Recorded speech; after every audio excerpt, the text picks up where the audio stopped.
Desde el año 2015, los desafíos o la agenda de los desafíos de desarrollo sostenible de Naciones Unidas fueron traducidos al guaraní.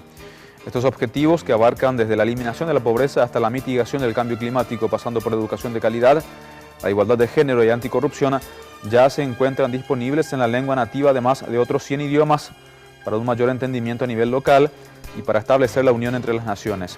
El proyecto fue realizado por Pacto Global en conjunto con Guaranglish, una empresa que se enfoca en el fortalecimiento de los idiomas de los pueblos originarios, y Guaraní Soul TV, un canal web de arte y cultura sustentable. Hupytyrápe teĩha topa mboriahu opaite yvy'ápe áriwi. Hupytyrã mokõiha topa vare'a toĩ hi'upy ha tembi'u mbaretereruha ha ñemitỹ.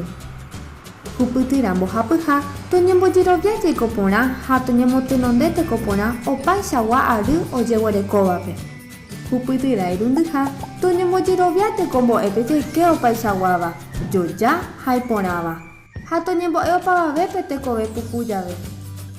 Hupytyrã pohã toñeg̃uahẽ kuña ha kuimba'e jojarekópe toñemomba'eguasuve kuña ha mitãkuñanguérape.